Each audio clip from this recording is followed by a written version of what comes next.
الله الرحمن الرحيم وبه نستعين. الحمد لله رب العالمين والصلاة والسلام على سيد المرسلين وعلى آله وصحبه أجمعين ومن تبعهم بإحسان إلى يوم الدين. أعوذ بالله من الشيطان الرجيم. بسم الله الرحمن الرحيم. ومن يعش عن ذكر الرحمن نقيض له شيطانا فهو له قريب وإنهم ليصدونهم عن السبيل ويحسبون أنهم مهتدون. ذمہ داران جماعت، ذمہ داران مسجد، محترم بزرگوں، بھائیوں، اسلامی ماؤں اور بہنوں، اللہ تبارک و تعالیٰ کا صرف یہ ایک احسان کہ اس نے ہمیں مسلمان بنایا. اگر ہم اس کا شکر ادا کرنا چاہیں تو اپنا سب کچھ لٹا کر بھی اس ایک نعمت کا شکر ادا نہیں کر سکتے. ہمارے ایک استاذ شیخ صفی الرحمان مبارک پوری رحمہ اللہ، انہوں نے آخری درس میں یہ نصیحت کرتے ہوئے کہ آپ کہیں بھی رہو، کہیں بھی جاؤ، ہمیشہ یہ یاد رکھو کہ آپ مسلمان ہو، اور یہ کہ قرآن و حدیث کے ماننے والے مسلمان. اس نعمت کی ناقدری اور اس کو بلانے کی کبھی بھی غلطی نہیں کرنا. اس سے پڑھ کر دنیا میں وہ کہتے ہیں کہ میں سوچتا ہوں، ان کا سوچیے کہ ان کی ہی باتیں تھی، بہت سے مقام پہ میں نقل کر چکا ہوں، کہ سوچیے کہ ہمارے ارد گرد میں کتنے مذاہب پائے جاتے ہیں دنیا میں. اگر اللہ تبارک و تعالیٰ ہم کو کسی ایسے گھر میں پیدا کرتا جو پتھروں کی مورتیوں کی پوجا کرتے ہیں، جتنے کنکر اتنے شنکر مانتے ہیں، تو ہم بھی وہاں رہتے ہیں، اس دین کو مانتے، اس دین حق کی مخالفت کرتے، اس کے ماننے والوں کو ستاتے. اگر کبھی نصارہ کے گھر میں پیدا ہوتے تو تثلیث کے قائل ہوتے، کسی کو اللہ کا بیٹا کہتے، نعوذ باللہ. یہودیوں کے گھر میں ہوتے، جین کے گھر میں ہوتے، بدھ مت کے گھر میں ہوتے، فلاں اور فلاں گھر میں ہوتے، تو سب کچھ ہوتے، توحید والے نہیں ہوتے. اسلام اس تناظر میں غور کیجیے کہ اللہ نے ہمیں مسلمان بنایا. ہم وہاں ہوتے تو کیا کرتے؟ پھر مسلمانوں میں بہت سے فرقے ہیں، تنظیمیں ہیں، افکار ہیں. اس سے بڑھ کر خوش قسمت کوئی نہیں ہے جو رسول اللہ صلی اللہ علیہ وسلم کے منہج کو جانتا ہے اور اسی پر قائم رہتا ہے. اور یہ جو میں ایک جملے میں کہہ رہا، بہت سے لوگ کہیں گے، لیکن اس عظیم الشان نعمت سے بہت سے مسلمان ہو کر بھی محروم ہیں. اور اب تو میں کہوں گا کہ بعض اہل حدیث ہو کر بھی محروم ہیں. کچھ دوسری افکار سے، فطروں سے، ظاہری اچھل کود سے، گلیمر سے اس طرح متاثر ہو جاتے ہیں کہ وہ اس نعمت کی قدر و قیمت کو پہچانتے ہی نہیں، علم رکھتے نہیں، علماء سے تعلق نہیں رکھتے، قرآن و حدیث کی وہ بات اور منہج کا حقیقی علم نہیں ہوتا. یقیناً اس کے نتیجے میں وہ سازشوں کے شکار ہو جاتے ہیں. کس کی سازش؟ کون ہے جو لوگوں کو دین حق سے، کون ہے جو لوگوں کو منہج حق سے ہٹاتا ہے؟ اگر بنیادی طور پر قرآن و حدیث کا جواب مانگے تو ایک لفظ میں شیاطین الانس والجن، جنوں اور انسانوں کے شیطان.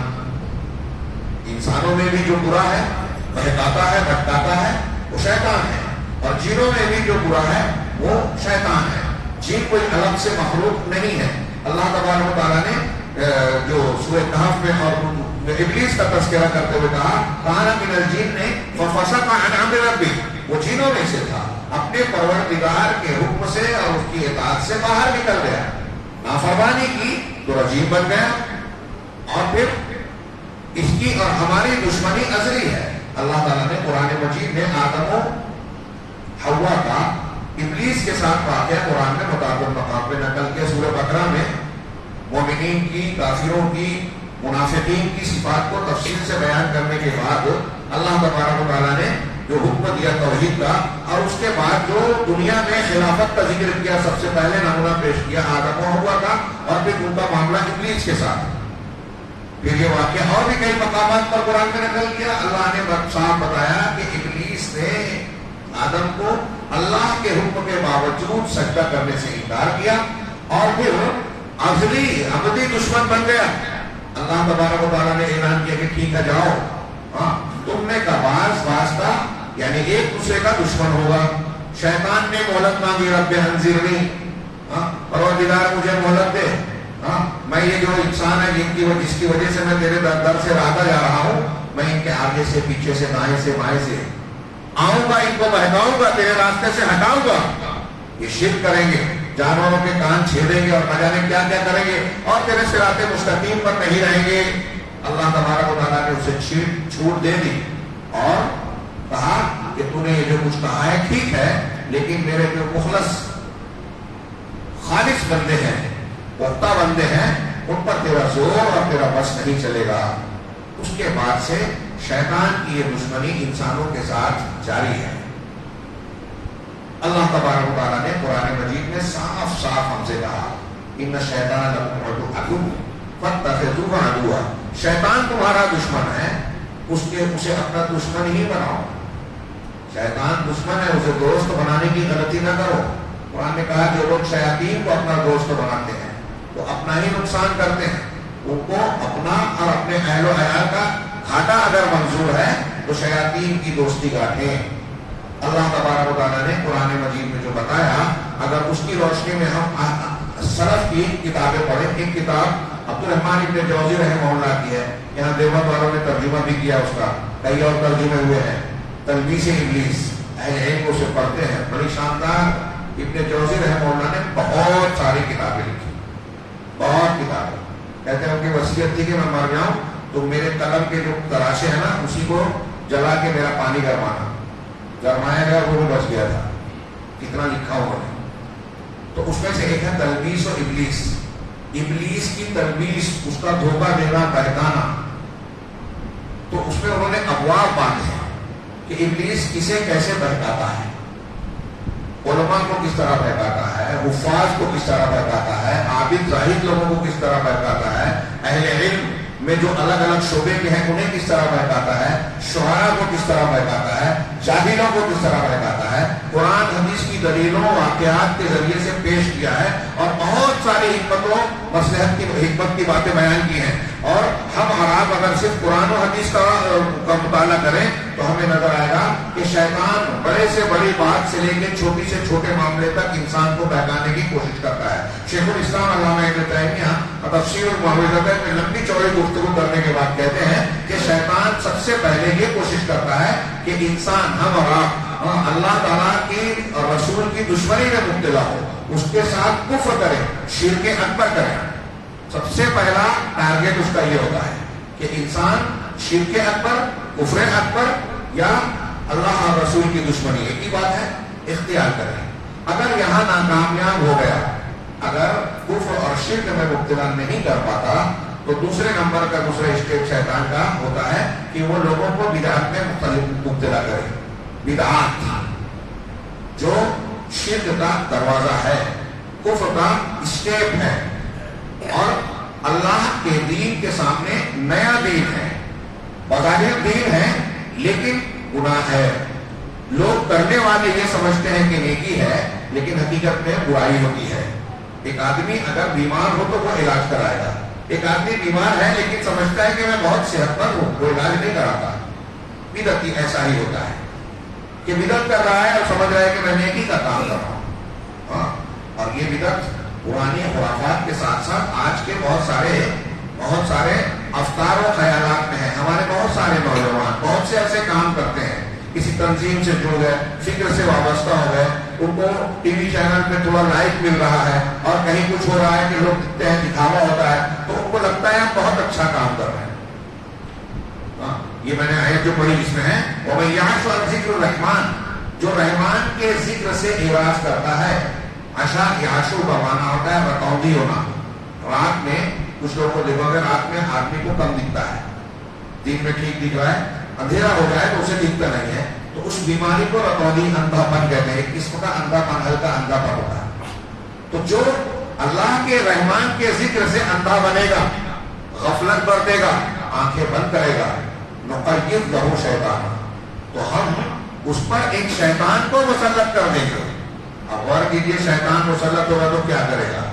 شرک، کفر، اللہ رسول کی دشمنی. وہاں ناکامیاب تو بدعت نہیں مبتلا نہیں کر سکا تو علامہ ابن تیمیہ کہتے ہیں میں اس میں جا رہا تھا تفصیل وہ چھوڑ کے اس کو پورا کر دوں کہ بدعت میں نہیں تو پھر گناہ کبیرہ میں مبتلا کرنا چاہتا ہے، زنا، چوری، جھوٹ، غیبت، دوسروں کے عزتوں سے کھلواڑ، اختلاف، گناہ کبیرہ میں مبتلا کرنا چاہتا ہے۔ جب یہاں ناکام ہو جاتا ہے تو کبیرہ کی بجائے صغیرہ میں مبتلا کرنا چاہتا ہے۔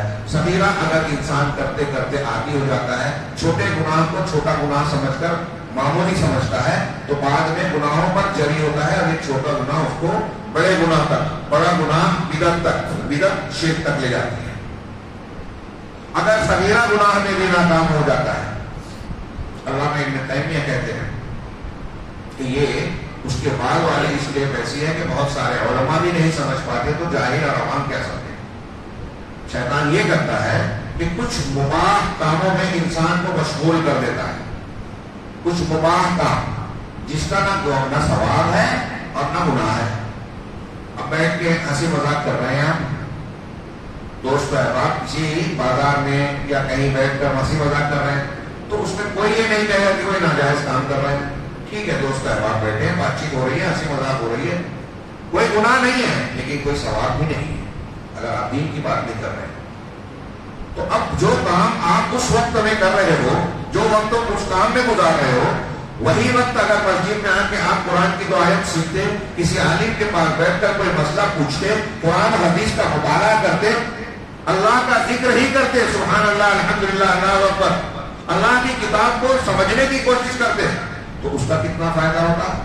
آپ کو زندگی کا ایک 10 منٹ ملا، اس 10 منٹ میں آپ ایک ایسا کام کر سکتے ہو جس سے آپ کو 1 لاکھ کا فائدہ ہو، ایک ایسا کام کر سکتے ہو جس سے آپ کو 1000 کا فائدہ ہو، ایک ایسا کام کر سکتے ہو جس سے 500 کا فائدہ ہو، ایک ایسا کام کر سکتے ہو جس سے کوئی فائدہ نہ ہو، کوئی نقصان بھی نہ ہو، ایک ایسا کام کر سکتے ہو جس سے آپ کا 1 لاکھ کا نقصان ہو، 2 لاکھ کا نقصان ہو، 3 لاکھ کا نقصان ہو، 5 روپئے کا نقصان ہو۔ یہ اسٹیپ سمجھ رہے ہیں میرے؟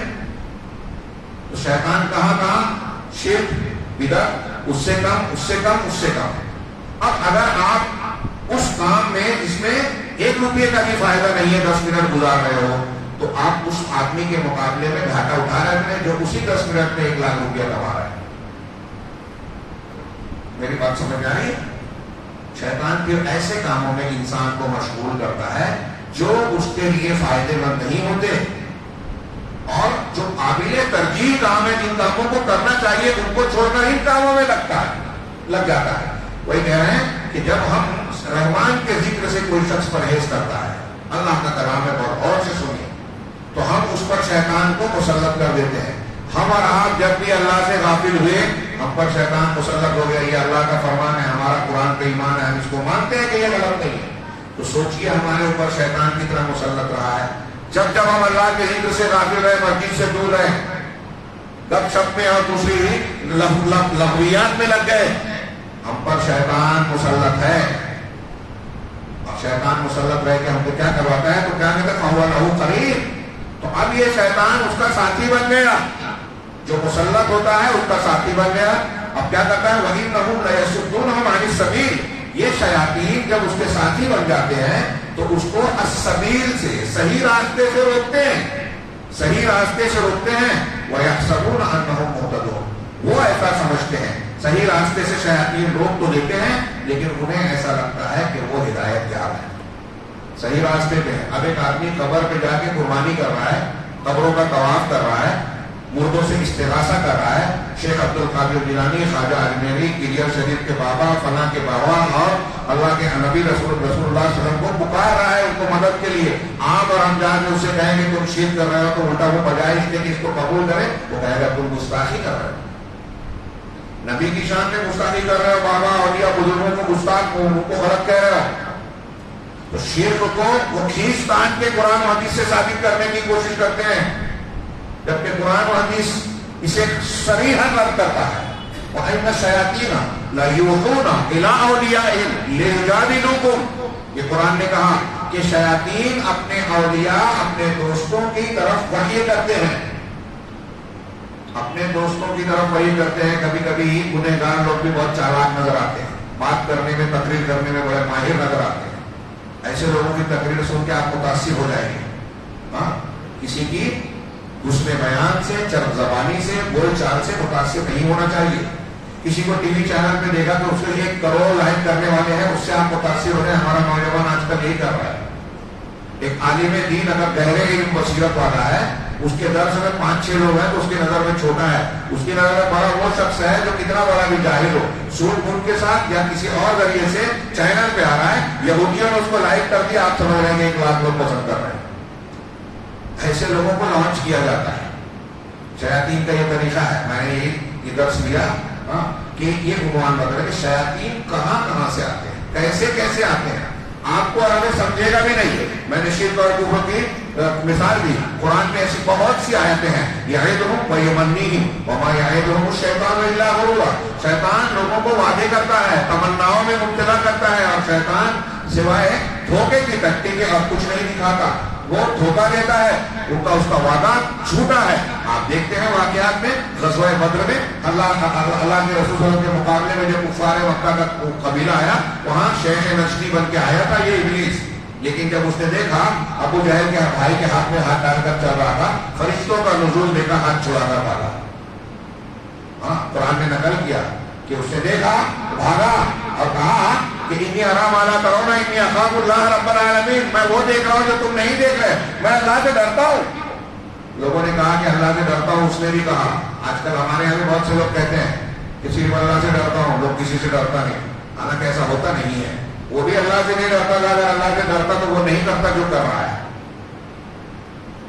وہ گناہ نہیں کرتا، سرکشی نہیں کرتا، اللہ کی نافرمانی نہیں کرتا. تو شیاطین اپنے اولیاء کی طرف، یہ قرآن کی آیت میں نے پڑھی کہ شیاطین اپنے اولیاء کی طرف وحی کرتے ہیں. ابن عمر رضی اللہ تعالیٰ عنہ صحابی رسول زندہ تھے، تبھی مختار ثقفی نے یہ دعویٰ کیا کہ اللہ اس کی طرف وحی کرتا ہے. یہ روافظ کی تاریخ میں اس کو بڑا ذکر کرتے ہیں.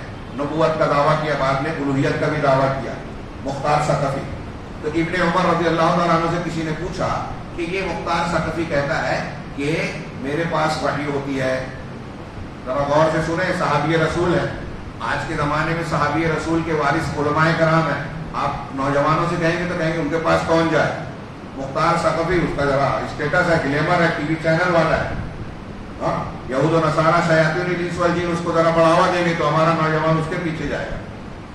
ارے بات بڑی پیاری کرتا ہے، مزہ آتا ہے، اور اس کے اتنے لائک کرنے والے ہیں. اللہ تعالیٰ کہہ رہا ہے، اس کا مثال تاریخ میں موجود ہے کہ یہ جب حضرت ابن عمر سے کہا گیا کہ وہ کہتا ہے کہ میرے پاس اللہ کی وحی آتی ہے، تو ابن عمر نے کہا کہ وہ سچ کہتا ہے، وہ جھوٹ نہیں بول رہا ہے. میرے پاس وحی آتی ہے یہ کہتا ہے، وہ سچ بول رہا ہے. آپ کیسی بات کر رہے ہیں؟ اس کے پاس وحی آتی ہے. کیا تم نے قرآن میں اللہ کا کلام نہیں پڑھا؟ اللہ تعالیٰ کہتا ہے وَإِنَّ الشَّيَاطِينَ لَيُوحُونَ إِلَىٰ أَوْلِيَائِهِمْ لِيُجَادِلُوكُمْ. شیاطین اپنے اولیاء، اپنے دوستوں کو وحی کرتے ہیں تاکہ وہ تم سے جھگڑا کریں. یہ جو کفار، مشرکین، منکرین حدیث، قادیانی، صحابہ کرام پہ اعتراض کرنے والے، اہل حدیث مسلک پر اعتراض کرنے والے، اور پھر اس پر اعتراض کر کے نوجوانوں کو بھٹکانے والے جو باتیں پیش کرتے ہیں نا، یہ ہم کو نوجوانوں کو لگتا ہے یہ دلیل ہے، یہ شیطانی وحی کا حصہ ہے. اللہ ولی الذین آمنوا، اللہ ان لوگوں کا ولی ہے جو ایمان والے ہیں. ان کو ثابت قدمی دیتا ہے. کیسے؟ یخرجہم من الظلمات الی النور. اللہ جن کا ولی ہے ایمان والوں کو، وہ ظلمات سے نور کی طرف نکالتا ہے. ظلمات تاریخ کیا ہے؟ گمراہیاں ہیں. دنیا میں جتنے باطل مذاہب ہیں، جتنے غلط مسلک ہیں، جتنے غلط افکار ہیں، سب ظلمات ہیں. اللہ اپنے اولیاء کو، اپنے دوستوں کو ان سے بچاتا ہے، نکال کر ایمان دیتا ہے، صحیح منہج دیتا ہے. یہ چھوٹی موٹی بات نہیں ہے. اور والذین کفروا، اور جن لوگوں نے کفر کیا، اولیاءہم الطاغوت، ان کے اولیاء طاغوت ہیں. اس کا ترجمہ طاغوت کا یہاں کرتے ہیں شیاطین ہیں. یخرجونہم من النور الی الظلمات. یہ شیاطین ان کو نور سے، ہدایت سے ظلمات کی طرف لے جاتے ہیں، سچائیوں سے جھوٹ بات، باطل باتوں کی طرف لے جاتے ہیں. اب جتنے غلط مذاہب اور غلط مسلک ہیں ان کی طرف کسی کو کھینچ رہے ہیں، اس میں شیطان کی مدد ہوگی. اگر آپ قرآن و حدیث پڑھ کر دیکھیں تو ایسے کتنی باتیں نظر آئی. علامہ ابن تیمیہ، شیخ عبدالرحمن ابن جوزی، علامہ ابن تیمیہ کی ایک کتاب میں نوجوانوں سے کہوں گا، ہر گھروں میں، ہندوستان میں کہتا ہوں ہر گھر میں 1-2 کتاب رکھنی اور پڑھانی چاہیے. ایک عبدالرحمن ابن جوزی کی تلبیس و ابلیس، اور ایک علامہ ابن تیمیہ رحمہ اللہ کی الفرقان و بین اولیاء الرحمن و اولیاء الشیطان، یہ میں طلبہ سے کہتا رہتا ہوں۔ یہاں ایک مزاج بن گیا ہے لوگوں کا جہالت والا، جھوٹے الٹے سیدھے قصے سنیں گے، واقعات، حکایتیں کرامتوں کے نام پہ سنائے جاتے ہیں، اور جب کرامت سنائی جاتی ہے تو پھر اس بزرگ کو جس کی کرامت سنا رہے ہیں اس کو بزرگ ماننے اور صاحب کرامت ماننے کا تقاضا یہ سمجھا جاتا ہے کہ اس کو نبی کے اور اللہ کے درجے میں پہنچایا جائے۔ انہوں نے ایسی کرامت کی، انہوں نے ویسی کرامت کی۔ امام شافعی اور غیر الدین صاحب کے قول کو ملا کر میں ایک جملہ اکثر کہا کرتا ہوں کہ کوئی پانی پہ چلے، ہوا میں اڑے، آگ میں بیٹھے، میں اس میں پڑھاتا ہوں کہ کوئی کرامت کھیلے، عشاء کے وضو سے فجر کی نماز 40 سال پڑھے، 80 سال پڑھے، زندگی بھر پڑھے، کوئی کتنا بھی کرے، اس کو بزرگ رہنے اور بننے کے لیے ضروری ہے کہ محمد رسول اللہ صلی اللہ علیہ وسلم کا متبع فرما بردار ہو۔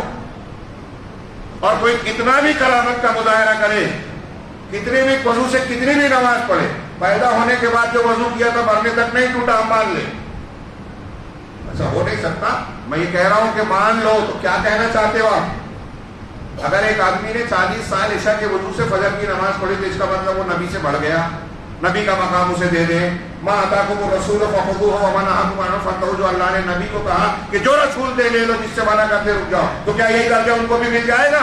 کوئی کتنے بھی کرامت والا ہو جائے، اللہ کے نبی جناب محمد رسول اللہ صلی اللہ علیہ وسلم کے مقام اور حقوق کا کچھ حصہ اس سے مل سکتا ہے کیا؟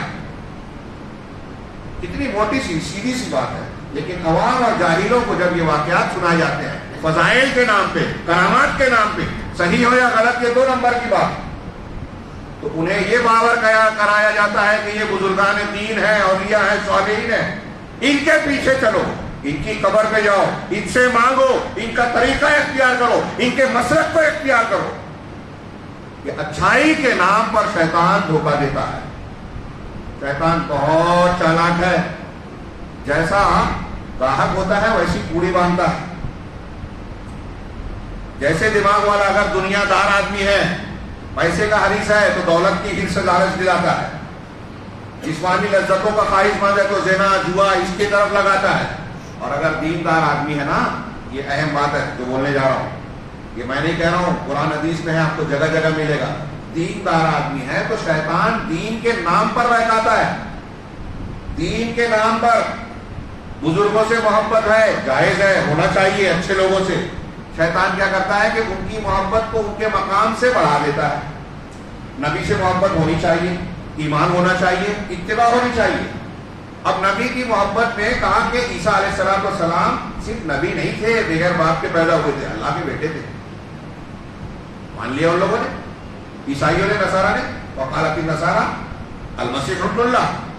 شیطان نے یہ پٹی پڑھائی کہ وہ ان کو صالح اور بلند ماننے کا مطلب یہ ہے کہ ان کو اللہ کا بیٹا مانا جائے۔ اب آج آپ ہم جا کے کسی نصرانی سے گفتگو کریں اور یہ کہیں کہ وہ پیغمبر تو تھے، اللہ کے بیٹے نہیں تھے، وہ کہے گا کہ آپ اللہ تو ہمارے جو ہے یسوع کی جناب میں گستاخی کر رہے ہیں۔ جو غلط ہے اس کو جب اصلاح کرنے جائے تو وہ گستاخی۔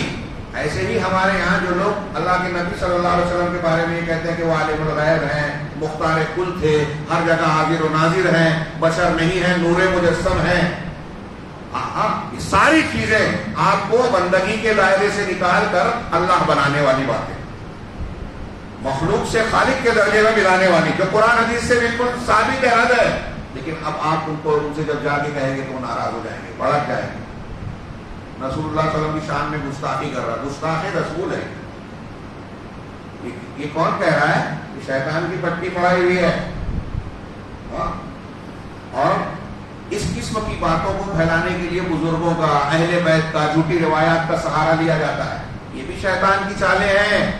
شیخ الاسلام علامہ ابن تیمیہ اور لوگوں نے ایسے ایسے واقعات نقل کیے کہ اگر آپ کسی کو پکار رہے ہو، ایسے 1-2 واقعے کی طرف اشارہ کروں، وہ کہتے ہیں کہ ایک آدمی نے، مصر کے ایک شیخ تھے، ان کا انتقال ہوا، ان کے مرید نے لوگوں سے کہا کہ شیخ نے مجھ کو نصیحت کی تھی، وصیت کی تھی کہ میں جب مر جاؤں گا تو میرے میت کو غسل نہیں دینا، میں خود آؤں گا اور اپنے آپ کو غسل دوں گا۔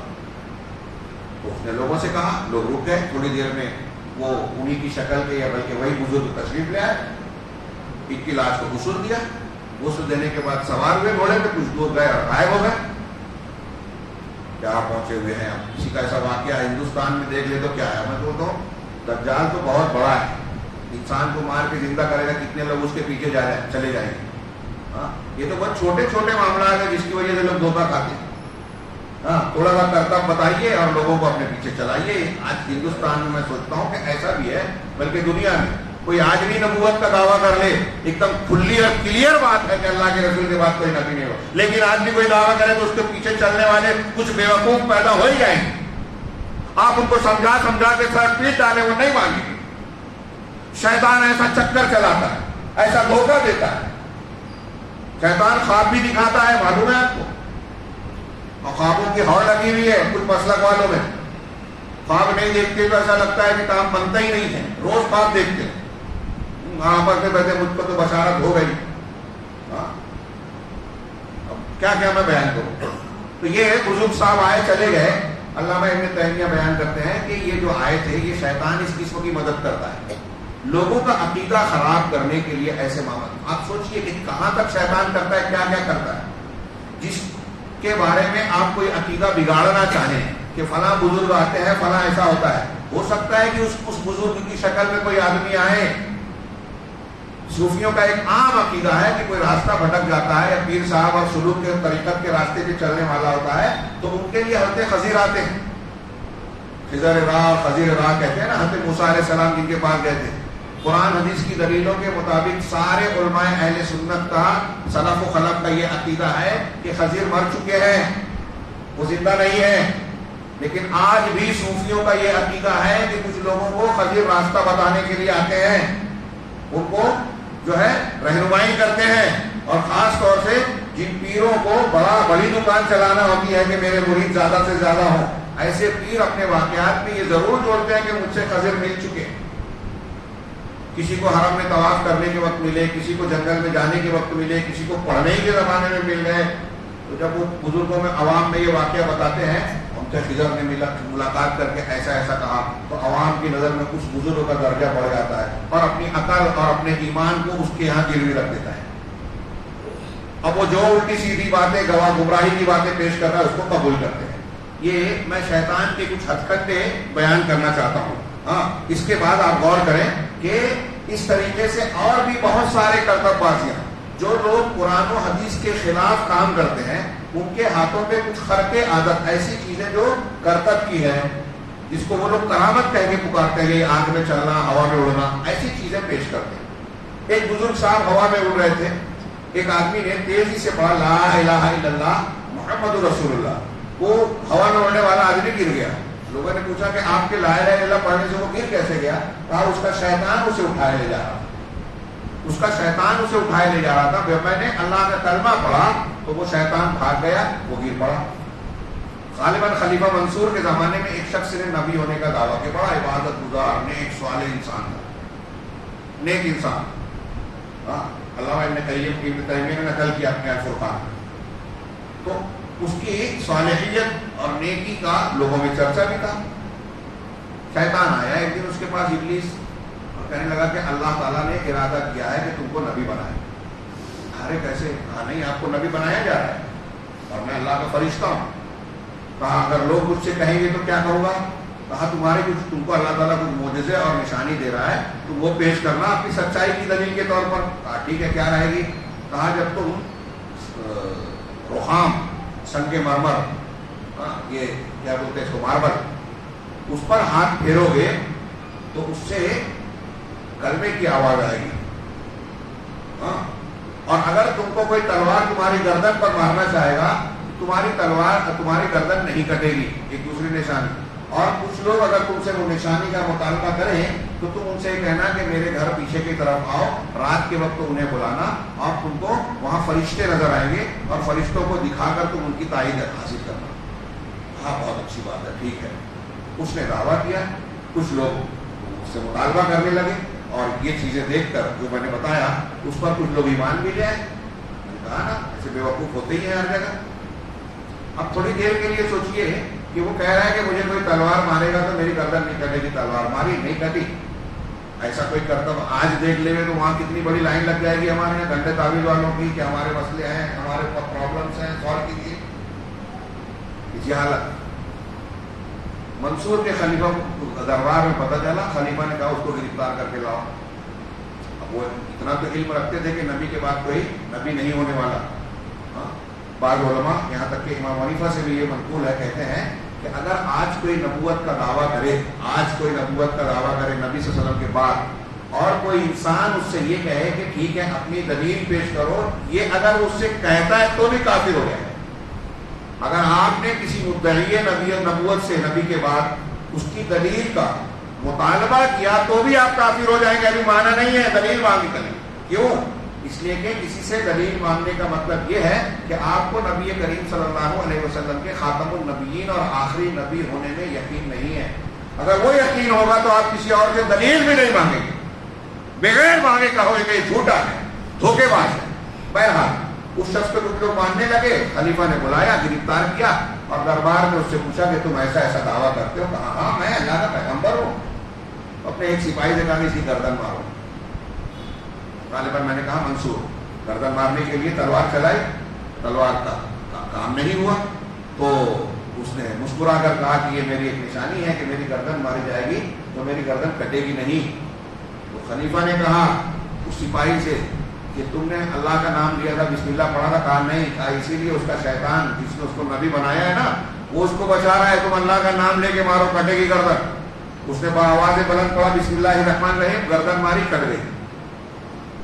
اور پھر اس نے بتایا کہ شیطان اس قسم کے کاموں میں مدد کرتا ہے، اور جب تم نے اللہ کا نام نہیں لیا تو اس کا شیطان اس کے ساتھ تھا. اور وہ جو اس نے پتھر پہ ہاتھ بھی پھیرا اور اس پر آواز گئی تو کہا یہ اس کے شیطان کی طرف سے یہ چیز لوگوں کو دھوکہ دینے کے لیے.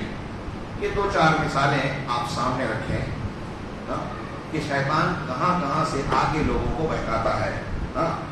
ایک دو روایتیں پیش کر کے نتیجے کی بات کے لیے میں دو حدیثیں پیش کروں گا. آپ یہ دیکھیے کہ اللہ کے رسول صلی اللہ علیہ وسلم کا ایک ارشاد ہے صحیح بخاری میں کہ ان الشیطان یجری من الانسان مجری الدم. شیطان انسان کی رگوں میں دوڑتا ہے، خون کے دوڑنے کی جگہوں پر شیطان دوڑتا ہے. اللہ کے نبی صلی اللہ علیہ وسلم اعتکاف میں تھے، آپ کے پاس آپ کی زوجہ مطہرہ حضرت صفیہ ملاقات کے لیے آئے، کچھ بات چیت ہوئی. آپ ان کو چھوڑنے کے لیے مسجد کے باہر تشریف لے کر آئے کہ ان کو حجرے تک پہنچانے جائیں. اسی درمیان دو صحابہ کا گزر ہوا. انہوں نے دیکھا اللہ کے رسول صلی اللہ علیہ وسلم اور آپ خاتون کے ساتھ ہیں تو وہ جانے لگے. اللہ کے رسول نے ان کو آواز دی اور بلایا. دیکھیے اللہ کے رسول کا اخلاق، حکمت. بلایا تو اللہ کے رسول کیا بتا، یہ میری بیوی صفیہ ہے، تم کچھ اور مت سمجھو. اللہ کے رسول ہم آپ پر شک کریں. نہیں، شیطان انسان کی رگوں میں دوڑتا ہے، خون کی جگہ. تو تمہارے دل میں وسوسہ سوال ڈال سکتا ہے. اس سے یہ بھی پتہ چلا کہ اگر ہم کوئی ایسا کام یا ایسی جگہ دیکھے جائے جہاں دیکھنے والوں کو شک شبہ ہو سکتا ہے تو کلیریفیکیشن کریں، وضاحتی بیان دیں کہ دیکھو یہ ایسا نہیں ہے، تاکہ اس کے بارے میں غلط فہمی نہ رہ جائے. نبی کریم صلی اللہ علیہ وسلم وضاحت کر رہے ہیں اور بتا رہے ہیں کہ شیطان انسان کی رگوں میں خون کی جگہ دوڑتا ہے تو وہ تم کو وسوسے میں ڈال سکتا ہے، صحابی ہو کیوں نہ ہو، اور نبی کے بارے میں ڈال سکتا ہے. تو آپ غور کر سکتے ہیں کہ شیطان کتنا پاورفل ہے. اللہ نے اس کو کیا طاقت دی. قرآن میں ہے الذین یقومون الذین یأکلون الربا لا یقومون الا کما یقوم الذی یتخبطہ الشیطان من المس. کہ جو لوگ سود کھاتے ہیں قیامت کے دن وہ جب چلیں گے اٹھیں گے تو اس طرح اٹھیں گے چلیں گے جیسے وہ شخص چلتا ہے جس کو شیطان نے چھو کر خپتی بنا دیا.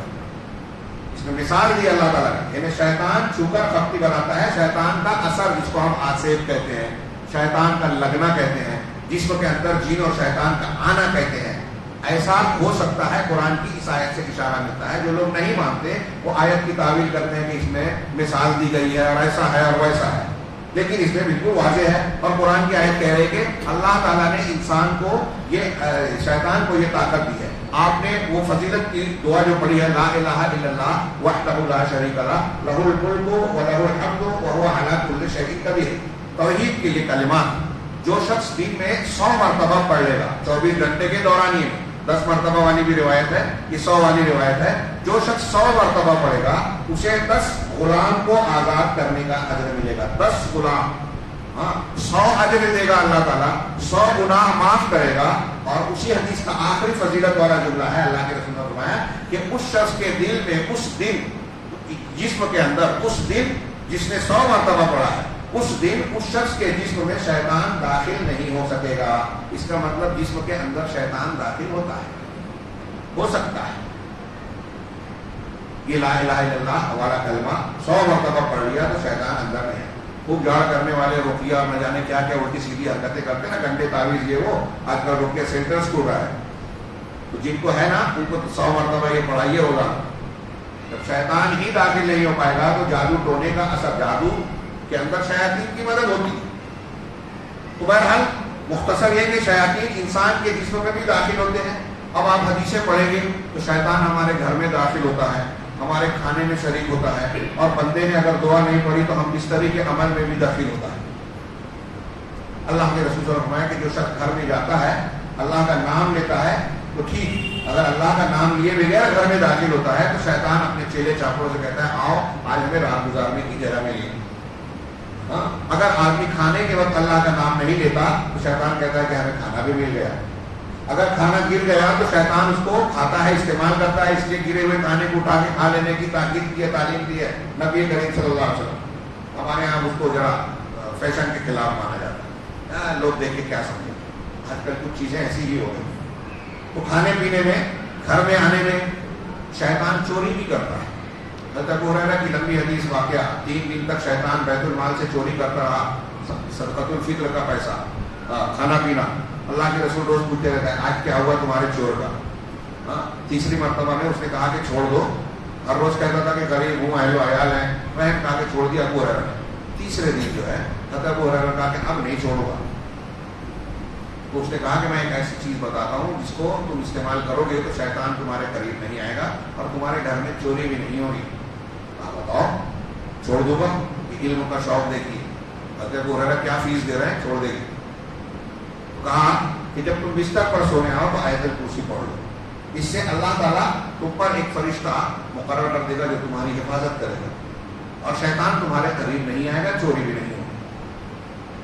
تو یہاں اس حدیث سے پتہ چلا کہ شیطان چوری بھی کرتا ہے, لیکن چوری اس کا اصل مقصد نہیں ہے. اصل مقصد ہے راہ راستے بھٹکانا. کسی کے جسم میں آیا, کسی کو آسیب کی شکل میں ستا رہا ہے, کوئی اور تکلیف دے رہا ہے, گھر میں کھانا کھا رہا ہے, کوئی چیز کم کر رہا ہے, کوئی مالی نقصان پہنچا رہا ہے. یہ اس کا اصلی مقصد نہیں ہے. اصلی مقصد ہے بھٹکانا, گمراہ کرنا.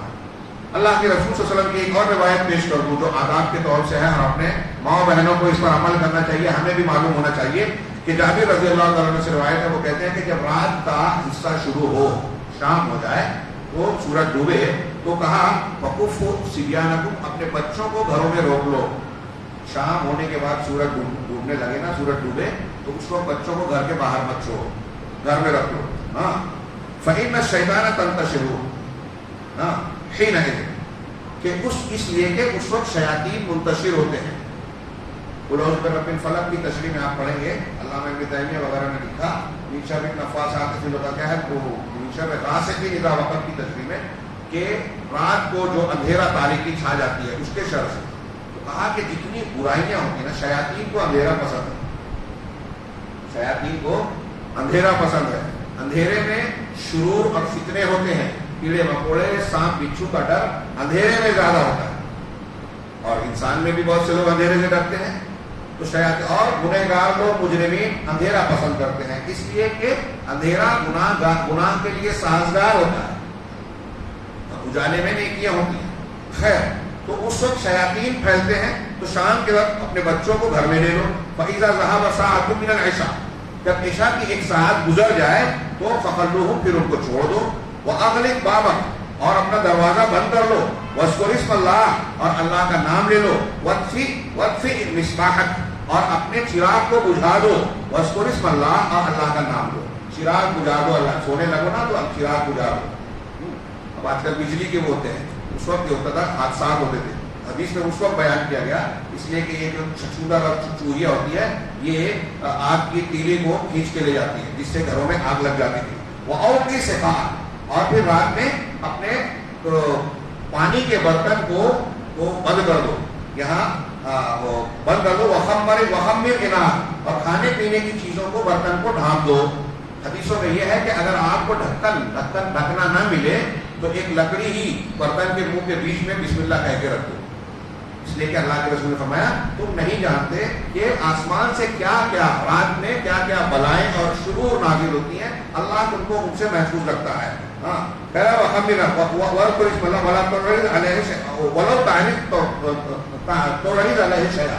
چاہے آپ اس کے عرض میں چوڑائی میں کوئی چیز رکھو، جو میں نے ابھی بیان کیا، یہ صحیح بخاری کتاب بدیل الخلق میں ہے۔ یہاں میں یہ بتا رہا ہوں کہ شیاطین کے پھیلنے کی جگہ وقت تھوڑا لمبا ہو رہا ہے، اور مضمون اگر میں اس میں بیان کروں تو ایک ایک پہلو میں بہت کچھ ہے، لیکن اصل موضوع کا جو میں نے شروعات کی تھی اس تناظر میں دو روایتیں پیش کر کے بات کو سمیٹنے کی کوشش کروں گا، سمجھانے کی کوشش کروں گا۔ ایک روایت بخاری مسلم میں تھوڑے تھوڑے الفاظ کے فرق سے کئی روایتیں مروی ہیں۔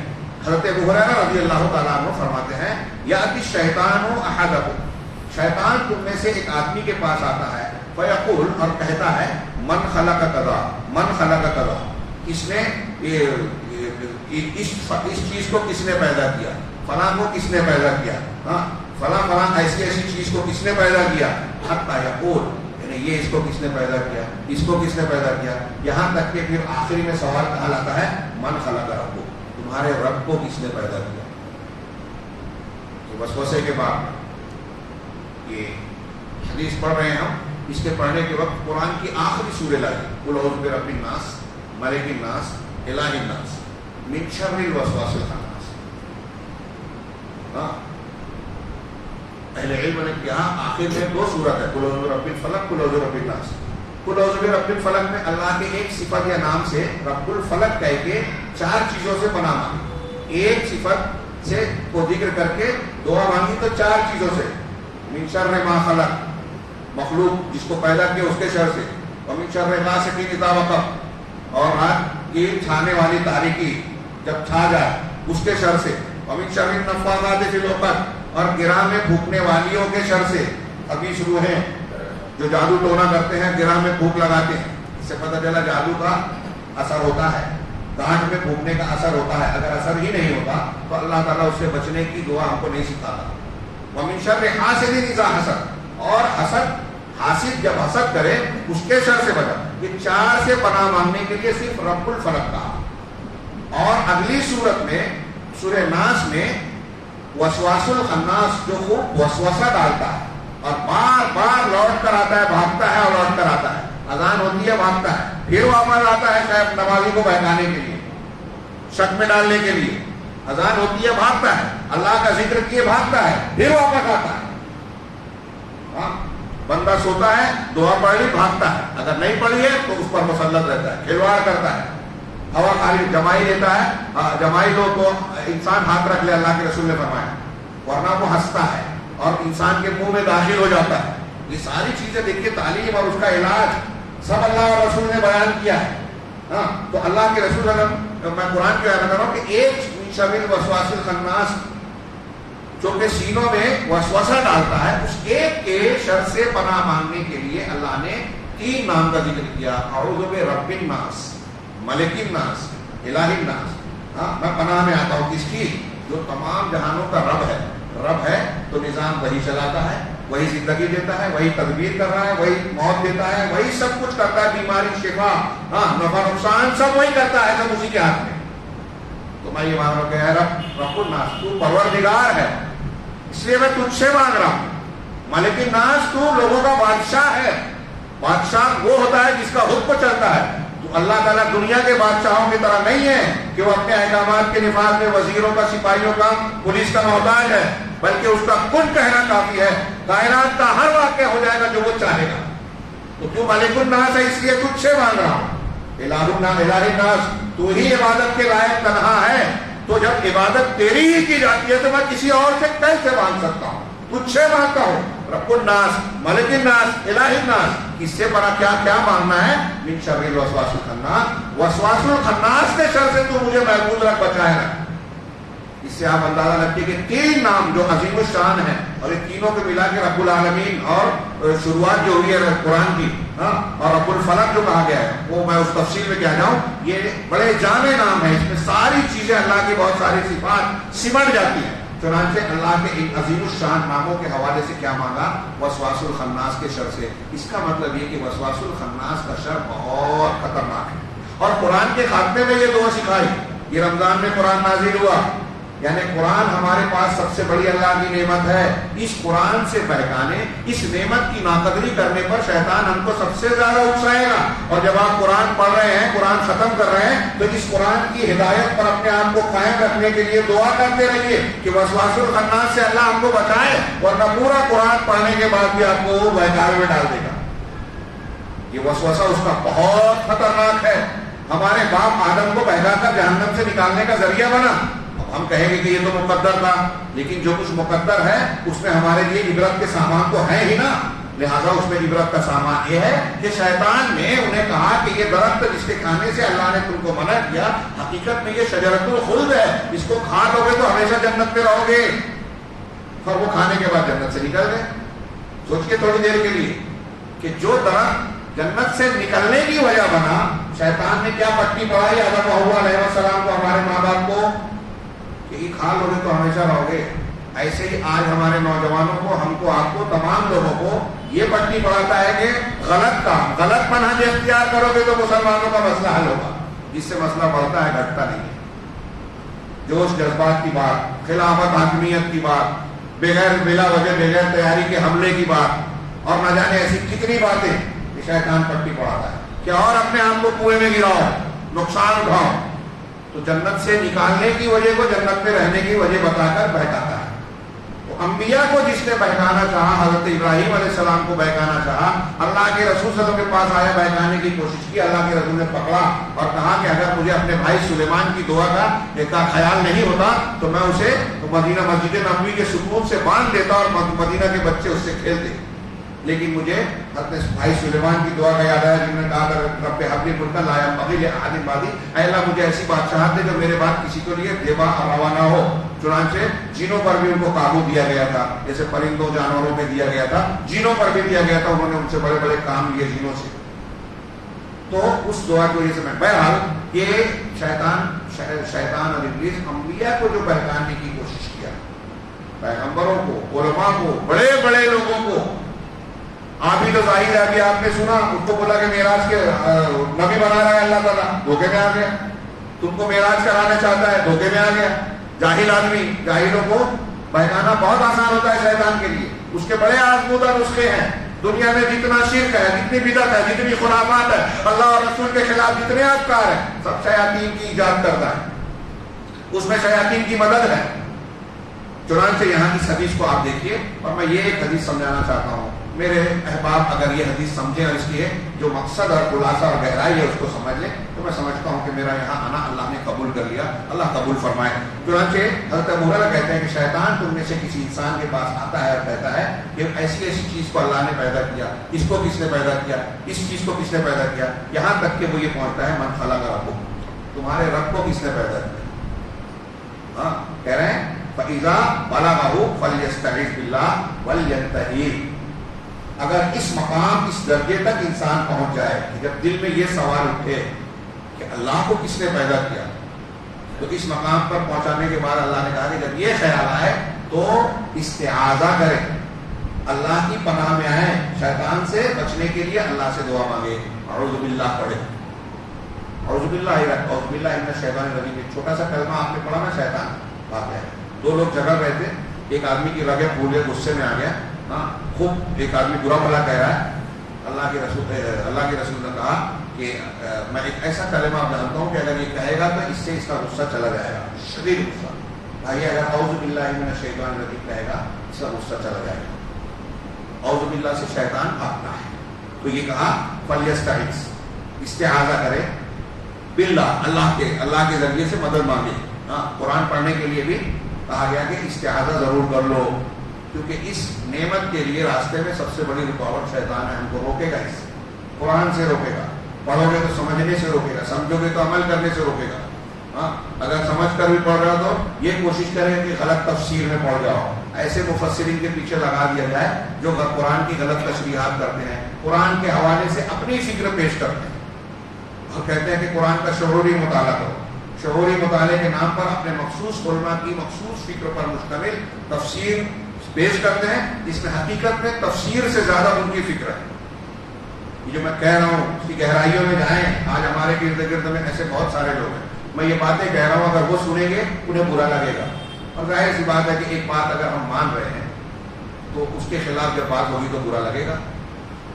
بلکہ عام آدمی, ایک آدمی اگر جوا کھیلنے کا عادی ہے, ایک دائی اگر جائے اس سے کہے گا جوا مت کھیلو, یہ بری بات ہے, تو بہت صحیح ہے, یہ اس کا دل بھی مانتا ہے, لیکن اسے برا لگے گا.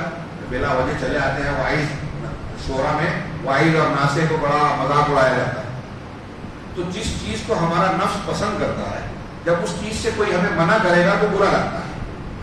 اور یہی وجہ ہے کہ کبھی بھی اللہ کے راستے میں یا نیکی کی دعوت دینے والوں سے لوگ دوستی نہیں کرتے, ان سے غصہ ہوتے ہیں, ناراض ہوتے ہیں. ان کی زندگی میں ارے یہ ہم کو سدھارنے چلا ہے, اپنے گھر میں تو دیکھ, تیرے اپنے چچا کو دیکھ, وہ تو حرام کھاتے ہیں, وہ تو ایسا کرتے ہیں.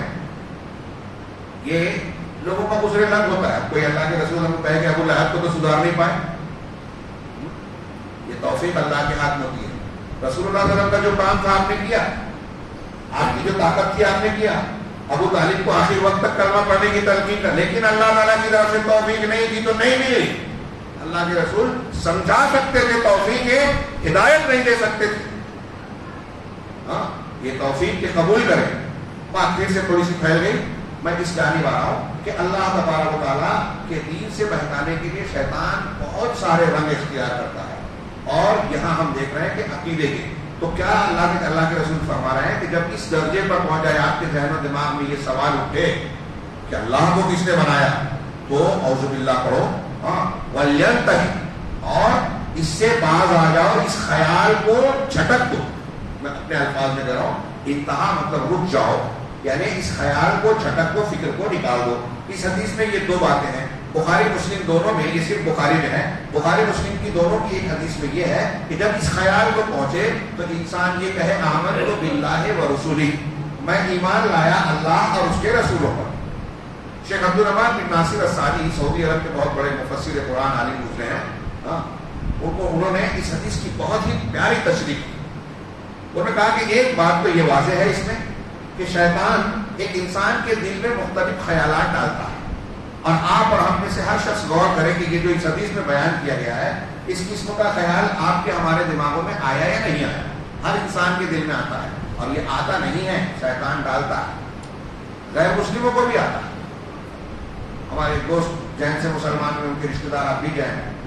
ایک مرتبہ میں ان کے یہاں گیا تو ان کے ایک جین رشتے دار آئے, انہوں نے سوال یہی کیا کہ تم لوگ کہتے ہو کہ اللہ نے ہم کو پیدا کیا اس لیے اللہ کو پوجا جائے. جین شخص مجھ سے پوچھ رہا ہے, ایک نوجوان لڑکا, تو آپ تو ایسا کہہ رہے ہو, لیکن اللہ کو کس نے پیدا کیا؟ پہلے انہوں نے گھر والوں سے سوال کیا تھا, انہوں نے مجھ سے کہا کیا جواب دینا چاہیے, پھر اس نے مجھ سے بھی پوچھا, تو میں نے ان کو جواب دیتے ہوئے کہا کہ اگر ہم یہ مانتے کہ اللہ تعالیٰ کو کسی نے پیدا کیا ہے, اگر یہ مانتے تو اللہ کی بھی پوجا نہیں کرتے, کیونکہ وہ بھی مخلوق ہو جاتا نا. ہم جس کی پوجا کرتے ہیں وہ مخلوق نہیں ہے, اللہ مخلوق نہیں ہے, کسی کا بیٹا نہیں ہے, کسی نے اس کو بنایا پیدا نہیں کیا, وہ ہمیشہ سے ہے اور وہ خالق ہے. دنیا میں ہر چیز کی شروعات اور اسٹارٹنگ ہوتی ہے نا, ہمارے ماں باپ سے ہم پیدا ہوئے, وہ ان کے ماں باپ سے, آخر میں جا کے آدم علیہ السلام کے سلسلے رک گیا. جتنی کائنات کی چیزیں سب کی کہیں نہ کہیں سے شروعات. اللہ تبارک و تعالیٰ کی شروعات کہیں سے ہے کیا؟ شروعات کا مطلب یہ ہوا کہ جہاں سے وہ شروع ہوئے اس سے پہلے نہیں تھے. اللہ تعالیٰ الحی ہے, الاول ہے, وہ ہمیشہ سے زندہ ہے, اس کو عدم نہیں ہے. الاول ہے, اس کا مطلب یہ کہ اس کی کوئی شروعات نہیں ہے. وہ الاول فلیس قبلہ شیء, اس کی کوئی شروعات اور بدایہ اور مبدا نہیں ہے, بلکہ وہ ہمیشہ سے ہے. لا بدایۃ لہ ولا نہایۃ لہ, والاول فلیس قبلہ شیء, وہ اول ہے, اس سے پہلے کوئی نہیں, وہ آخر ہے, اس کے بعد کوئی. تو یہ خیال دماغ سے نکال دو. اب یہ ہمارا دماغ سمجھ نہیں پاتا, ٹائم لیس اور زمانہ جس میں نہ مانا جائے, اب ہر چیز کو ہم سوچتے ہیں کہیں نہ کہیں سے تو شروعات ہے. ایسا زمانہ جو ہمیشہ کا ہے اس کو ہمارا دماغ سمجھنے سے قاصر ہے. تو یہ خیال شیطان دل میں ڈالتا ہے کہ اللہ کو کس نے پیدا کیا. اب آدمی اس پہ اگر چل پڑے اور اس میں آگے بڑھ جائے تو گمراہی کا شکار ہوگا. تو پہلی بات یہ کہ یہ وسوسہ آئے گا. شیخ نے فرمایا, شیخ عبد الرحمان کہتے ہیں کہ اس کے بعد جب یہ وسوسہ آیا تو اللہ کے رسول صلی اللہ علیہ وسلم نے 3 علاج بتائے. ایک یہ کہ اس خیال کو جھٹک دے, اس کو دور کر دے, اس لیے کہ اللہ اول ہے, اس سے پہلے کوئی نہیں, اللہ آخر ہے, اس کے بعد کوئی نہیں, اور ہماری عقلیں محدود ہیں اور یہ شیطان کا وسوسہ ہے. لہذا ہمارے ذہن و دماغ میں شریعت اور دین سے متعلق اگر کوئی برا خیال آتا ہے اللہ کے بارے میں, رسول کے بارے میں, تو پہلا کام رسول کا آرڈر, حکم اور تعلیم یہ ہے کہ ہم اس کو نکال دیں. لیکن آج کے ہمارے لوگ ایسے خیالات کو آگے بڑھانا سمجھتے ہیں بڑی قابلیت کی بات ہے, بہت بڑی. وہ جا کے لوگوں میں پیش کرتے ہیں, صفحات کالے کرتے ہیں, ٹی وی چینل پہ آگے بولتے ہیں وہ پاکستان میں غامدی ہے, اس سے پہلے پرویز تھا, وہ انجینئر ہے, ہمارے یہاں کچھ بردرز ہیں, کچھ ایسے لوگ ہیں جو اپنی فکر پیش کرتے ہیں, اہل سنت والجماعت کے عقائد پر اعتراض کرتے ہیں, منہج سے ہٹے ہوئے ہیں. تو یہ ایسے کچھ اعتراضات لاتے ہیں گھما پھرا کے جس سے لوگوں کو دھوکہ ہو, جیسے یہی اللہ کو کس نے پیدا کیا ہے نا. قرآن میں کفار مکہ نے مسلمانوں سے لڑتے ہوئے کیا دلیل دی, تم ذبح کرو تو حلال, تم اگر ذبح کرو تو حلال ہے, اس کو ایسے جانور کا گوشت کھا سکتے ہیں جس کو تم نے کاٹا ہو, اور جس کو تم نے نہیں کاٹا, ذبح نہیں کیا, مر گیا, مردار ہے, تو تم بولتے ہو مردار حرام ہے. تو انہوں نے اس کو کیسے بتایا, شیطان کا وسوسہ دیکھیے. ابھی ہم بھی مانتے ہیں نا یہ بات, مردار حلال ہے کہ حرام, ہاں بیٹے حرام, ہاں, اور ذبح کر کے ہم کھا رہے ہیں تو حلال ہے کہ حرام, حلال. تو کفار مکہ نے کہا کہ تم کاٹو, تم جس کو مارو وہ حلال, اور اللہ جس کو مانے وہ حرام. اللہ جس کو مارے, تھوڑی دیر کے لیے سوچیے, آج کل کے کوئی ہمارے انجینئر صاحب جیسے قابل لوگ ہوں گے اور وہ بیان کر دیں گے ذرا تھا تم تراک سے, تو ہمارا نوجوان مجھ سے متاثر ہو گئے, کیا بات ہے. یہ کفار مکہ نے کہا تھا, اللہ نے رد کیا. پاگلوں کو یہ نہیں سمجھا کہ یہ بات اللہ ہی کہہ رہا ہے کہ وہ جانور تم کھا سکتے ہو جو ذبح کر کے مرا ہو, وہ جانور نہیں کھا سکتے جو بغیر ذبح کے مرا, وہ اللہ نے بیان کیا, ہم تھوڑی بنائے. اب تم اس کو یہ کہہ رہے ہو جو جانور ذبح ہو کے مر رہا ہے نا, اس کو بھی اللہ ہی مار رہا ہے, ہم نہیں, ہم تو ذریعہ بن رہے ہیں. اب کوئی گر کے مر رہا ہے, کسی کو کوئی دوسرا جانور مار رہا ہے, کوئی ڈوب کے مر رہا ہے, تو مارنے کے جیسے ذریعہ ہے نا, ویسے ہی ذبح کرنا ایک ذریعہ ہے. تو یہ وسوسے ہیں, اس کو جھٹک دینا چاہیے. غلط افکار, آج ہمارے یہاں بہت سارے لوگ اس طرح کے بہکاوے, اس طرح کے اعتراضات پیش کرتے ہیں. ہمارا نوجوان اس میں پڑا رہتا ہے کہ غیر مسلم ہم سے یہ اعتراض کرے گا, ایک مستشرق یہ کہے گا تو کیا جواب دیں گے, وہ حدیث تو سمجھ میں نہیں آتی, وہ قرآن کی آیت نہیں دماغ میں آتی, اس لیے ہم اس کو نہیں مانتے. ایک غیر مسلم پوچھے گا تو آپ نے ٹھیکہ لیا ہے اس کو سمجھانے کا, اللہ تعالیٰ نے اس کا ذمہ دے رکھا ہے, آپ کا ذمہ داری نہیں ہے. روئے زمین پر تاریخ میں نوجوان لکھ لے, نوٹ کر لے جو بات کہنے جا رہا ہوں, پوری اسلامی تاریخ میں اور قیامت تک ایسا ہی ہوگا. قرآن اور حدیث جو صحیح ہے اس پر اگر دنیا کے کسی بھی انسان نے اعتراض کیا, کوئی سوال اٹھایا, تو اللہ تعالیٰ نے اپنے ایسے بندوں کو, علماء کو پیدا کیا جو ان کا منہ توڑ جواب دے دے, ان کی زبان میں جواب دے دے. کوئی اعتراض پچھلا نہیں ہے آج تک تاریخ میں, کوئی نیا سوال نہیں اٹھاتے آپ. آج کوئی حدیث پہ اعتراض کر رہا ہے, کوئی قرآن کی آیت پہ کوئی نئی فکر پیش کرتا ہے نا, تو یہ مستشرقین کے اور ان سے پہلے معتزلہ, جہمیہ, قدریہ جو گمراہ فرقے گزرے ہیں نا, ان کے چبائے ہوئے نوالے ہیں جو آپ بھی چبا رہے ہو. اور آج میں اکثر کہتا ہوں کہ یہ منکر حدیث کہتا ہے کہ میری عقل میں نہیں آتی. ارے تیری عقل ہے کہاں, تو نے تو غیر مسلموں کو پڑھ کے یہ اعتراض کیا ہے. تم اپنی عقل استعمال کرتے تو یہ اعتراض کرتے ہی نہیں. تمہاری عقل نہیں ہے, تم نے اپنی عقل دوسروں کے پاس دے رکھی ہے. اب جب عقل والا جواب علماء دیتے ہیں, قرآن حدیث سے دیتے ہیں, تو بھی اس کی سمجھ میں نہیں آتا, اس لیے کہ عقل تو ہے ہی نہیں. صحیح حدیثوں کا انکار کرنے والے جتنے بھی ہیں آپ دیکھیں وہ کتنے بڑے بھی دانشور بنتے ہیں, ان کے اندر آپ کو جہالت اور حماقت ضرور نظر آئے گی. فن حدیث سے وہ ناواقف ہیں. تو بہرحال اگر ایسے برے خیالات آئیں تو پہلا علاج یہ ہے کہ ایسے خیال کو دماغ سے جھٹک دیا جائے. دوسرا علاج اللہ کے رسول نے کیا بتایا, استعاذہ, یعنی اپنے آپ کو شیطان کے شر سے بچانے کے لیے اللہ سے دعا مانگے. میں نے پورا موضوع جو چھیڑا یہ عام حالات میں سال بھر کے لیے بھی یہ موضوع ہے اور رمضان کے لیے بطور خاص. ہم نے پڑھا سنا بار بار دہراتے ہیں کہ جیسے ہی رمضان کا ہلال نمودار ہوتا ہے, چاند نظر آتا ہے, اللہ تبارک و تعالیٰ شیاطین کو قید کر دیتا ہے. اب وہ لوگوں نے تشریح کی قید کا مطلب کیا, واقعی باندھ دیتا ہے یا ان کا زور کم کر دیتا ہے, کوئی بھی مطلب. ہاں, اور سرکش شیاطین قید ہوتے ہیں تو شیاطین بندھ جاتے ہیں, ایک بات. اور پھر روزے کی حالت میں ہم حکمت پڑھتے ہیں روزے کے کیا کیا فائدے ہیں. تو اللہ تعالیٰ نے ایک جملہ لعلکم تتقون فرمایا تاکہ تم متقی بن جاؤ, اور روزے کے جتنے بھی فائدے بیان کرتے ہیں نا سب اس کے ضمن میں آ سکتے ہیں.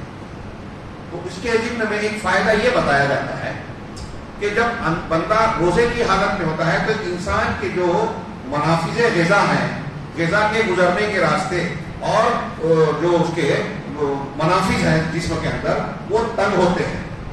اور جب یہ مشاہدہ ہوتے ہیں, آدمی خوب فارغ البال ہوتا ہے, بلا خوب کھاتا پیتا ہے, تو اس وقت اس کی خواہشات, اس کی غلط تمنائیں زیادہ بڑھتی ہیں. اور جب بھوک پیاس کی صورتحال بنتی ہے تو شیطان کی گزرگاہیں ہمارے جسم میں کم ہو جاتی ہے, اس کا زور کم لگتا ہے. اللہ تبارک و تعالیٰ نے ملائکہ کو پیدا کیا بغیر شہوت کے, اور بہیموں اور جانوروں کو پیدا کیا, شہوت ہے ان کو, ان کے اندر اچھائی برائی کی تمیز نہیں ہے. اور انسانوں کو پیدا کیا, ان کے اندر اچھائی اور شہوت اور برائی ان سب کا احساس دیا.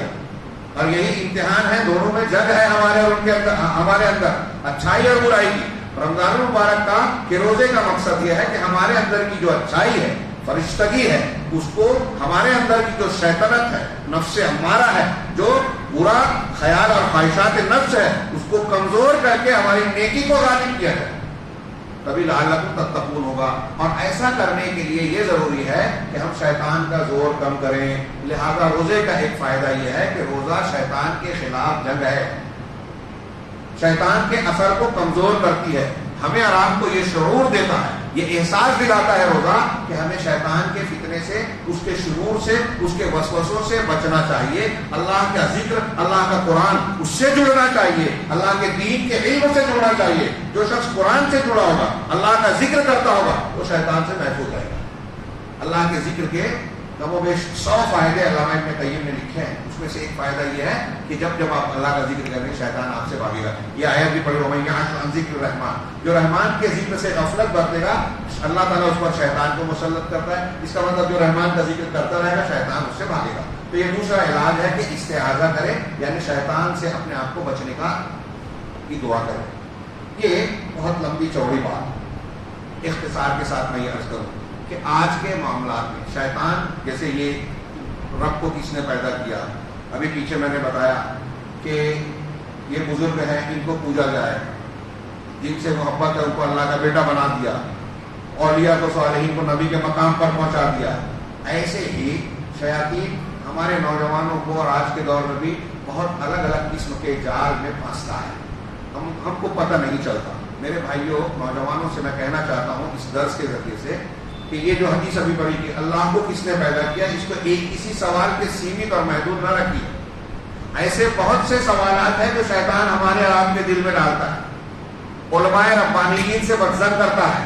آپ دیکھیے کہ یورپ, امریکہ, یہود نصارہ کا جو پورا منصوبہ چل رہا ہے عالمی سطح پر, لیول پر, تو یہ اسلام اور مسلمانوں کو ٹارگیٹ کرتے ہیں. یہ ہم سب جانتے ہیں. اصل ٹارگیٹ کون ہے؟ آپ, یہ حیرت کی بات ہے کہ یہ مسلمان نہیں جانتے, حالانکہ وہ بھی چیزیں سامنے آ چکی ہیں. امریکن تھنک ٹینک کی جو خفیہ رپورٹ تھی کہ ہمارے لیے کون سا مسلمان خطرہ ہے, کون سا مسلمان خطرہ ہے, تو ان کا کہنا ہے کہ 3 کیٹیگری ہے مسلمانوں. پہلی ایک لیبرل ہے, ایک میڈیم, ماڈرن ٹائپ میڈیم, اور تیسرا جو ہے وہ سخت شدت پسند. شدت پسند میں انہوں نے سلفیوں کو رکھا, اہل حدیث. جو میں نہیں کہہ رہا ہوں, امریکن تھنک ٹینک کہہ رہا ہے. ان کے نزدیک سب سے خطرناک ان کے لیے اہل حدیث ہے. ہاں, اور اس کے بعد جو مڈل ہے, اور تیسرے جو آزاد خیال ہے. مڈل والے جو ہیں جو فضائل میں ہیں, قبر پرستی میں ہیں, بزرگوں کی سنتے ہیں, اللہ اور اس کے رسول کے محبت کا دعویٰ تو کرتے ہیں لیکن ان کا دین جانتے بھی. ان سے ہم کو ٹینشن نہیں ہے, یہ میں نے کہہ رہا ہوں. اور اٹھائیے, آپ کو لگ رہا ہوگا کہ یہ مولانا یوں ہی پھینک رہے ہیں, بتائیے، تحقیق کیجیے، نیٹ کا دور ہے، ہمارے درمیان سے لوگوں کو وہ یوز کرتے ہیں، ہمارے درمیان لانچ کرتے ہیں جو دکھائی دیتے ہیں کہ مسلمان ہیں، مسلمانوں کے مبلغ ہیں. یہ سید غامدی منکر حدیث جس کے پیچھے بہت سے نوجوان بھاگ رہے ہیں، یہ علی اصغر انجینئر، جس کے چینل پہ جاؤ تو ہمارا نوجوان ہوتا ہے، اس پہ اتنے لاکھ لائک کرنے والے ہیں. میں کہتا ہوں ان کو یہودیوں نے لانچ کیا. ہمارے درمیان بھی کچھ تنظیمیں ایسی ہیں جن کو پریوار لانچ کرتا ہے، وہ بیان دیتے ہیں، جذباتی باتیں کرتے ہیں تو سمجھتے ہیں کہ ہم مسلمانوں کا بھلا کر رہے ہیں. ہرگز نہیں، لکھ لو جا کے، یہ کبھی مسلمان کا بھلا نہیں کریں گے. آپ اگر اس سے وابستہ ہیں تو کبھی مسلمانوں کا بھلا نہیں کریں گے، نقصان ہی پہنچائیں گے، مسئلہ ہی بنیں گے. دکھاوے میں کچھ چیزیں دکھتی ہیں خوبصورت. دنیا کا کوئی مذہب، کوئی فکر، کوئی تنظیم ایسی نہیں ہے جس کے پاس کوئی خوبی نہ ہو. ہر دھرم والے کے پاس خوبی ہے، اور شیطان اسی کے ذریعے سے اس کو بتاتا ہے کہ ارے یہ تمہارے اندر بہت اچھا ہے، تم بہت اچھی قوم. ہندو دھرم ہو، بدھ ہو، جین ہو، ہم دوسروں کی چیزیں دیکھ کے ہنستے ہو، مذاق اڑاتے ہو، لیکن شیطان ان کو تسلی دیتا ہے تو بہت شاندار ہے. ایسے ہی ہمارے یہاں نوجوان یا کچھ لوگ جو غلط راستے پہ چلے جاتے ہیں نا، تو ایک دو خوبیوں کو دیکھ کر سمجھتے ہیں کہ ہم بہت اچھا کام کر رہے ہیں، اور ان کو شیاطین الجن تو شیاطین الجن وہ تو اپنی جگہ شیاطین الجن سے بھی یوز کر رہے ہیں. میں یہی سمجھانے کے لیے میں نے یہ موضوع چھیڑا کہ یورپ اور امریکہ آج آپ دیکھتے نہیں ہیں. ابھی کچھ دنوں پہلے ایک تنظیم پیدا ہوئی داعش، نئے وہ پورے مسلمان دھوکہ کھا گئے، اچھلنے کودنے لگے، ارے ایسے پیدا ہو گئے. اس سے پہلے انقلاب آیا تیونس میں، مصر میں، فلاں جگہ ڈیوا جگہ، انقلابی اور جو تحریکی حضرات ہیں وہ بغلے بجانے لگے، کودنے لگے. بہت بڑا ہے. اب بتائیے کہ مصر میں انقلاب آیا، کرنل معمر قذافی یقیناً ملحد قسم کا آدمی تھا، اس کا تختہ پلٹ گیا، اور دوسرے مسلم ممالک میں کئی جگہوں پر ایسا ہوا. تو یہ ہو جانے کے بعد اصلاح ہوئی کیا؟ وہاں اسلامی حکومت قائم ہو گئی. وہاں آج زیادہ سکون ہے یا پہلے تھا؟ عراق صدام حسین کے دور میں کیسا تھا، آج کیسا ہے؟ روز سنیوں کا قتل ہو رہا ہے، روز، مبالغہ نہیں کر رہا ہوں، سنیوں کا روز قتل ہو رہا ہے. شام میں اب تک 8 سے 10 لاکھ بلکہ اس سے زیادہ سنی مسلمانوں کا قتل ہو چکا. وہاں کا حاکم کون ہے؟ بشار الاسد، موسیلی شیعہ، غالی شیعہ. حضرت عیسیٰ اس کا کانٹیکٹ ہے رشیا سے، رشیا سے. وہ رشیا جو شام میں بمباری کر رہا تھا، اسی وقت تو صوفیوں کا جو ہے پروگرام کر رہا ہے چیچنیا میں، اور ولادیمیر پوتن کو اس کے صدر بنایا گیا تھا. وہ اپنا قادروف اپنا نمائندہ بھیجتا ہے. اور سے سنیے گا، ایک آدمی رشیا جو ہے شام پہ حملہ کر رہا ہے، مسلمانوں کا دشمنی کا مظاہرہ کر رہا ہے، اور مصر اسی پیریڈ میں صوفیوں کی کانفرنس کروا رہا ہے اپنے خرچے پر. مسلمانوں کا دوست ہو گیا. وہاں ہمارے دلی میں مودی سرکار نے صوفیوں کا پروگرام کروایا تھا، معلوم ہے آپ کو؟ زیادہ پرانی بات نہیں ہے، 2-2.5 سال پہلے کی بات ہے. مودی سرکار نے اپنے بجٹ پہ صوفیوں کا پروگرام کروایا. ہندوستان پاکستان کے کئی مذہبی پیشوا کی بات یہ ہے کہ مزار کے مجاور مندر میں جا کے پوجا کر رہے ہیں. وہاں پاکستان کے کئی لوگوں کو برطانیہ کے پارلیمنٹ میں سینیٹرز کو جا کے، جو وہاں کے ممبران پارلیمنٹ ہے، ان کو جا کے خطاب کیا، اسلام کے بارے میں ان کو معلومات دے رہے ہیں. کون؟ وہاں کے اصحاب کی فوج استار جن کے پیچھے لوگ اندھے ہو کے پیچھے چل رہے ہیں. ہیلری کلنٹن کا بیان آیا داعش کے بارے میں. داعش کے بارے میں جو تھے نا، میں وہ بیان کرنا چاہتا تھا. یوٹیوب چینل پہ موجود تھا، میں نے خود سنا تھا، ابھی ہے کہ نہیں پتہ نہیں، اور میں نے کئی تقریروں میں بیان کیا ہے. پولیس والی تک پولیس فورس نے ایک پروگرام رکھا تھا، اس میں بھی میں نے بیان کیا. جمعیت اہل حدیث کی طرف سے بلاوے میں موجود تھا. ہیلری کلنٹن کا بیان تھا کہ داعش کو ہم نے بنایا ہے. امریکہ کی CIA، کیا CIA ہے؟ ISI ہوتے CIA، امریکہ کی CIA، اسرائیل کی موساد، برطانیہ کی H16 کیا M16 ان کی جو خفیہ تنظیم ہے، ان تینوں نے مل کے داعش کو بنایا. داعش میں لوگ کون ہیں؟ دروز فرقے کے لوگ ہیں. آپ نے نام کم سنا ہوگا، یہ دوسرے لوگ ہیں، باطنی فرقے کے لوگ ہیں. اس میں شیعہ ہیں، روافظ ہیں، ایران کے کا تعاون ہے. اور ہیلری کلنٹن کا صاف بیان اس میں یہ ہے کہ اخوان المسلمین کے تعاون سے ہم نے یہ کام کیا. اب ابھی میں بولوں گا تو ہمارے یہاں جماعت اسلامی والے جو ان کے ہم فکر ہیں غصے میں آ جائیں گے، گالیاں دیں گے. اب یہ چینل پہ جائے گا تو اس پر کمنٹ کریں گے. طیب اردگان وہ قبر میں جا کے ماتھا ٹیکے پھر بھی خاموش. اگر سعودی عرب کا کوئی ایک شہزادہ کوئی جھوٹی خبر بھی آ جائے کہ وہاں کعبہ خانے میں گیا تھا تو پھر ہنگامہ دیکھیے. عجیب، ان کے ہم اصول نہیں ہیں. اہل حق کی ایک علامت یہ ہے کہ جنگ لڑتے ہیں نا تو اصولی لڑتے ہیں. ہم منہج اور عقیدے کی بنیاد پر دوستی کرنا، یہ قرآن حدیث کی تعلیم ہے کہ دوستی دشمنی کس سے کی جائے، منہج اور عقیدے. اب ایسا نہ کر کے آج جو لوگ ایران کی طیب اردگان کی تائید کرتے ہیں نا، وہ شرک کرنے والوں کی تائید کرتے ہیں، شرک کرنے والوں سے دوستی کر رہے ہیں اور سعودی عرب کے خلاف جو بول رہے ہیں. سعودی عرب کے پاس لاکھ برائیاں ہوں اور میں ایسا مانتا ہوں کہ ان کی جو نیکیاں ہیں نا اس کا 5% بھی ہندوستان میں میڈیا میں بتایا نہیں جاتا. 5% بھی نہیں بتایا جاتا.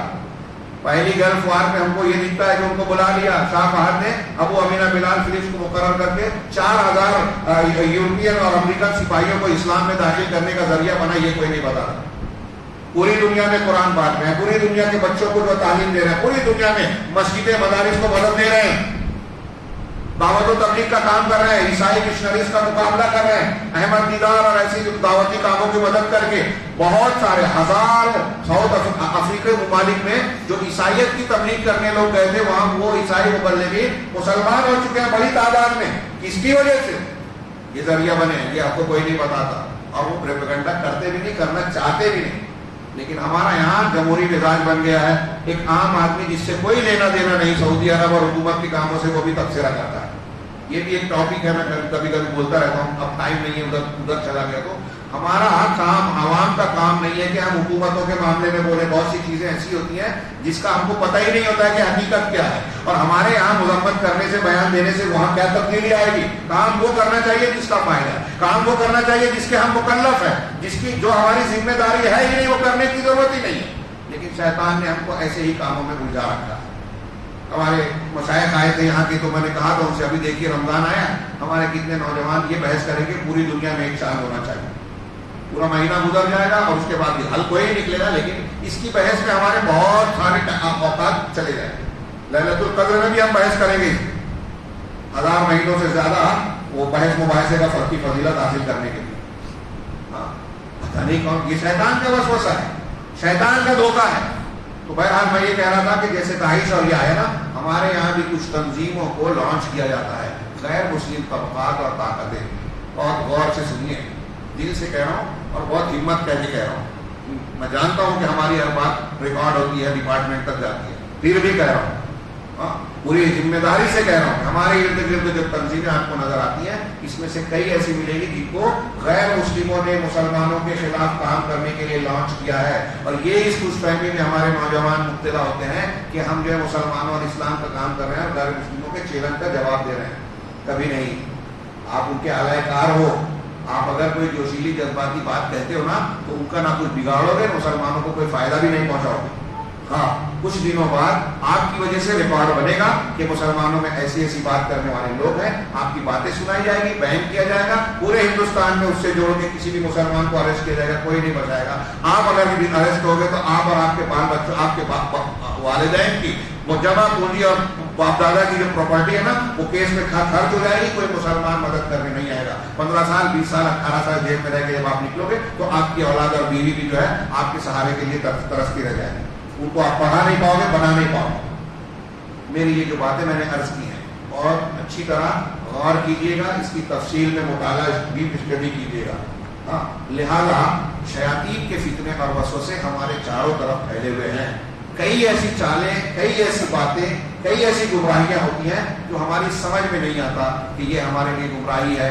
ایسے ہی شیطان ہم رنگ کے زمین جال بچھاتا ہے کہ پرندہ جب اس میں دانا چگنے آتا ہے تو اس کو پتہ نہیں چلتا کہ یہاں جال بچھا ہوا ہے. ایسے ہی ہمارا شکار کرتا ہے شیطان، ہمارے ایمان کو، آخرت کو خراب کرنے کے راستے پہ ہمیں ڈالتا ہے. اس سے بچنے کے لیے اللہ تعالیٰ نے یہ تو دوسرا طریقہ رسول اللہ نے بتایا کہ استعاذہ کرے، اور تیسری چیز جو بتائی کہ ایمان کا سہارا لے لے. ایمان کا سہارا لے لے یعنی یہ کہے کہ آمنت باللہ و رسولہ، میں اللہ پر اور اس کے رسول پر، رسولوں پر ایمان لایا. اس ایمان کے ذریعے سے جب آپ صحیح ایمان اللہ پر، رسولوں پر، کتاب پر صحیح ایمان جب ہمارا ہوگا نا تو ہم شیاطین کے شرور و فتن سے محفوظ رہیں گے. قرآن نے کہا